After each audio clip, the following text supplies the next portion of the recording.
Baik, selamat pagi anak-anak. Pagi, Pak. Bagaimana kabar kalian hari ini? Baik. Bagus.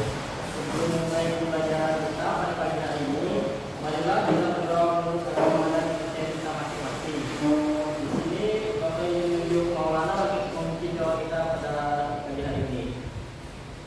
Baik, sebelum mulai pelajaran pada pagi hari ini,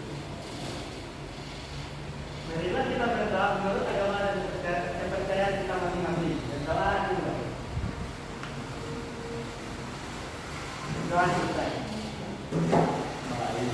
Sebelum mulai pembelajaran kita pada pagi hari ini, marilah kita minta lagu Indonesia Raya bersama-sama ya. Baik, Pak. Anak-anak silakan berdiri.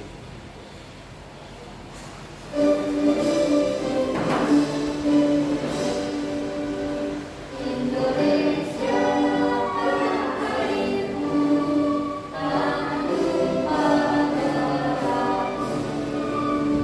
Di sana aku berdiri dan kagum ibuku. Indonesia bangsaku, bangsa yang menghargaimu. Marilah kita bersatu, Indonesia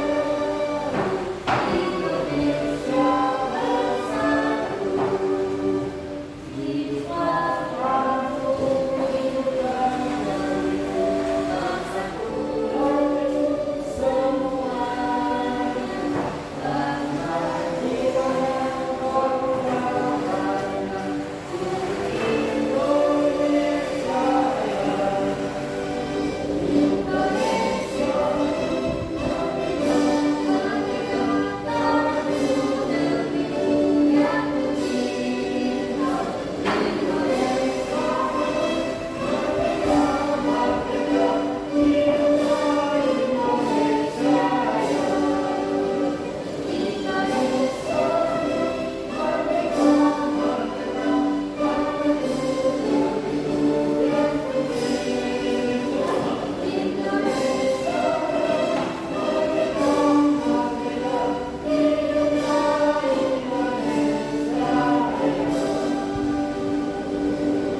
Mari silakan duduk kembali.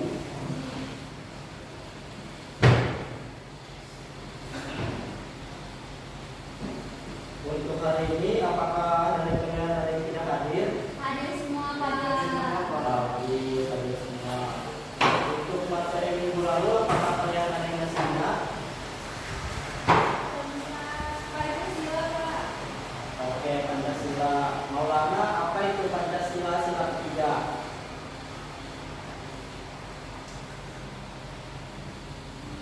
Seperti Indonesia, Pak. Iya, betul, Persatuan Indonesia. Nah, untuk materi kita yang sekarang ini adalah pahlawanku. Anak-anak bisa melihat video ini untuk memahami tentang salah satu pahlawan yang ada di negara kita, yaitu Bapak Bung Tomo.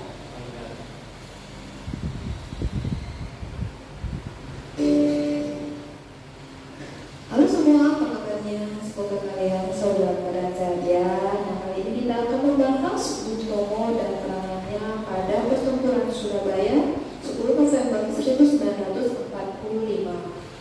Bung Tomo dilahirkan di Surabaya pada tanggal 3 Oktober 1920 dan meninggal pada tanggal 7 Oktober 1981 saat menunaikan ibadah haji yang didirikan di Padang Arafah, Arab Saudi. Beliau sangat berperan dalam mempertahankan kemerdekaan Indonesia, terutama pada saat pertempuran di Surabaya pada tanggal 10 November 1945. Sehingga kalau kita memperhatikan dari pahlawan, nah itu tidak bisa dilepaskan dari Bung Tomo ya. Jadi mungkin kalian sendiri juga sudah tahu bahwa perangan dari Bung Tomo adalah membangkitkan semangat para pejuang dalam melawan sekutu melalui pidato-pidatonya yang sangat berapi-api ya dia, tapi sebenarnya lebih daripada itu peranan dari Bung Tomo.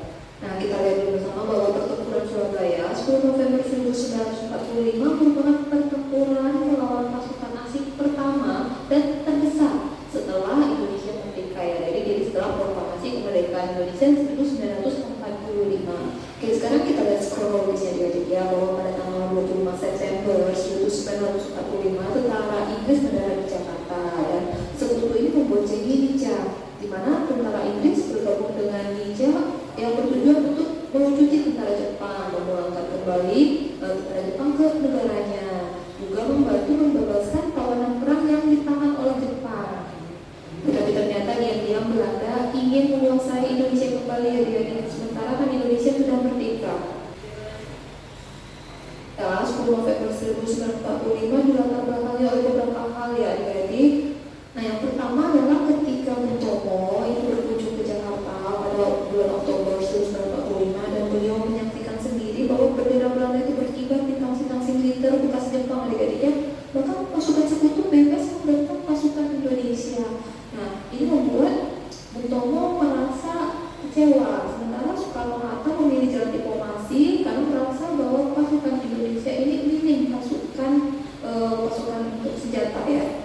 Nah, kemudian Bung Tomo sangat kecewa ya tadi melihat kondisi tersebut, dan dia berniat untuk membangun radio pemberontakan sebagai bagian dari Barisan Pemberontakan Rakyat Indonesia (BPRI) yang didirikannya di Surabaya pada tanggal 12 Oktober 1945 ya. Bung Tomo menjadi ketua umumnya ya adik-adik dari BPRI. Nah, BPRI merupakan organisasi yang dibentuk untuk mengusir penjajah dari Indonesia, karena Bung Tomo itu ingin BPRI dapat menegakkan kemerdekaan Indonesia serta mengangkat harkat masyarakat yang selama ini di bawah derita penjajahannya. Ya, kita kembali tadi bahwa sebelumnya pada 1 September 1945 pemerintah Indonesia sebenarnya sudah mengeluarkan maklumat ya bahwa bendera merah putih dikibarkan di seluruh wilayah Indonesia. Nah, tanggal 19 September sendiri terjadi insiden perobekan bendera Belanda di Surabaya yang menjadi bendera merah putih. Malah di Jakarta yang untuk melihat bahwa bendera Belanda itu berkibar dengan bebas. Nah, itu membuat Bung Tomo menjadi sedikit kecewa ya. Adapun insiden perobekan bendera Belanda yang terjadi di Hotel Mando di Surabaya sebagai berikut ya adik-adik. Nah, jadi sekelompok orang di bawah pimpinan Rodman pada 18 September 1945 tanpa persetujuan pemerintah RI daerah Surabaya mengibarkan bendera Belanda. Rodman menolak untuk menurunkan bendera tersebut dan untuk mengakui kedaulatan negara Indonesia, sehingga cerita perundingan tersebut gagal ya adik-adik dan berakhir dengan perkelahian. Bahkan Rodman sendiri tewas terjepit dan Jenderal Sudirman pun melarikan diri. Beberapa pemuda naik ke hotel untuk menurunkan bendera Belanda dan merobek bagian biru ya adik-adiknya. Di sana ada Haryono yang sebelum bersama Sudirman bergabung dengan Kusnubibo, dan akhirnya berhasil nih dan menaikkanlah kembali bendera merah putih. Nah, ketika sekutu mendarat di Surabaya, pemerintah pusat kemudian meminta agar Surabaya menerima dan membantu tugas tentara sekutu adik-adiknya. Tadi kan tugasnya untuk membantu melucuti tentara Jepang dan lain-lain. Tetapi Bung Tomo tidak percaya dan mengajak semua masyarakat Surabaya berhati-hati dan mencurigai kedatangan Inggris sebagai usaha untuk membantu mengembalikan kolonialisme Belanda ya terhadap Indonesia. Ternyata benar bahwa Inggris mulai menduduki sebuah tempat strategis di luar perjanjian, dan ini membuat Bung Tomo juga merasa marah dan menganggap tindakan tersebut tidak sesuai dengan perjanjian yang kurang ajar menurut Bung Tomo. Pasukan Inggris juga menyerbu penjara Kalisoso, membebaskan orang-orang Belanda yang sempat dikawal berjuang kemerdekaan. Dan tidak hanya itu adik-adiknya, suasana semakin memanas ketika pada tanggal 27 Oktober 1945 pasukan Inggris juga menuntut dan mengancam semua rakyat Surabaya agar menyerahkan kembali semua senjata dan peralatan perang kepada Inggris. Pertempuran kecil akhirnya suasana menjadi semakin panas, mencapai klimaks pada tanggal 28 Oktober 1945 dan sekitar jam 5 sore untuk di sana tanah lihat bahwa ini adalah gambar dari Bung Tomo. Nah, Bapak Bung Tomo ini juga merupakan salah satu tokoh yang terlibat pada pertempuran Bandung Lautan Api. Nah, apakah kalian tahu Bandung Lautan Api itu apa? Tragedi Pak. Iya, tragedi. Bandung Lautan Api itu tragedi yang menjadikan kota Bandung itu terbakar semua, terbakar habis oleh masyarakatnya sendiri agar para penjajah tidak bisa menduduki kota mereka.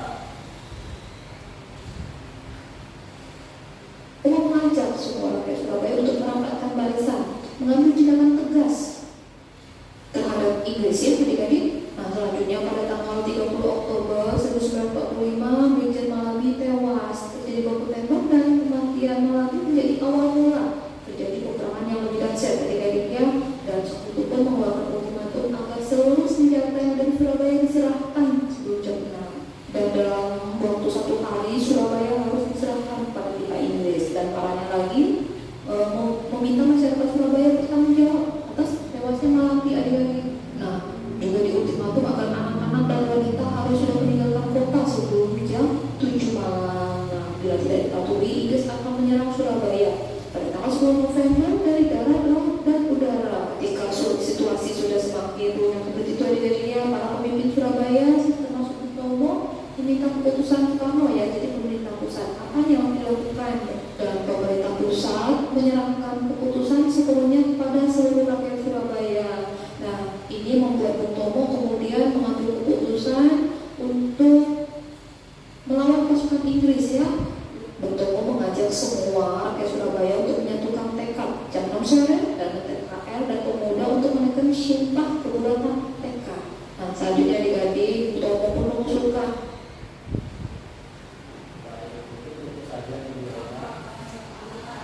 untuk tujuan pembelajaran kita pada pembelajaran hari ini, yaitu setelah melakukan penelusuran dari video tadi, peserta didik dapat memahami informasi yang didapat. Selanjutnya, setelah melakukan diskusi kelompok, peserta didik dapat memiliki perbandingan yang didapat dari bacaan.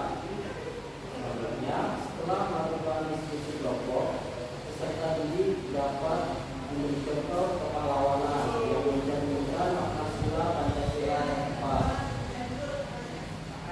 Selanjutnya, Bapak ingin kalian mengerjakan tugas. Nah, tugas ini adalah tugas kelompok. Jadi tugas ini kalian bisa kerjakan dengan menyodorkan gambar dengan nilai yang sesuai dengan gambarnya. Ini akan Bapak bagikan ke kalian. Silakan dikerjakan selama waktu 10 menit. Baik, Pak.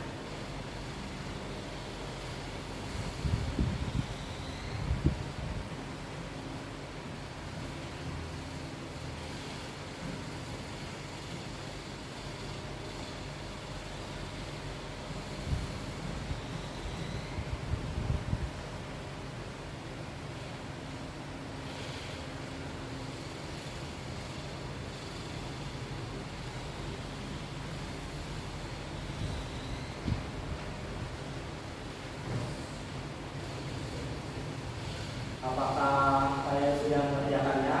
Sudah, Pak. Oke, baik. Untuk Tiara, silakan maju ke depan untuk membacakan hasil pekerjaannya. Baik, Pak.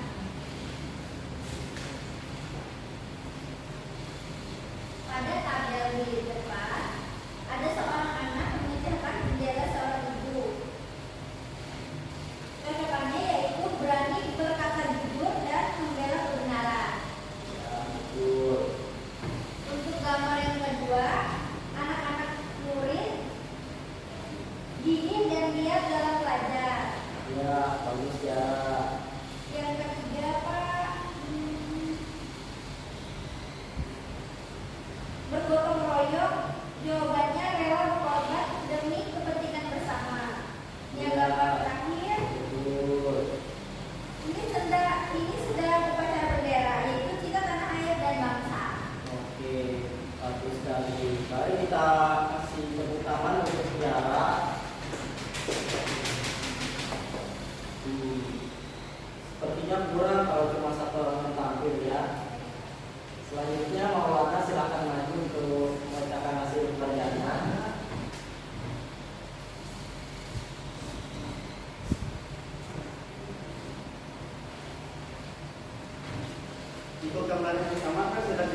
yang perkara yang keempat, ini bahan cairan steril.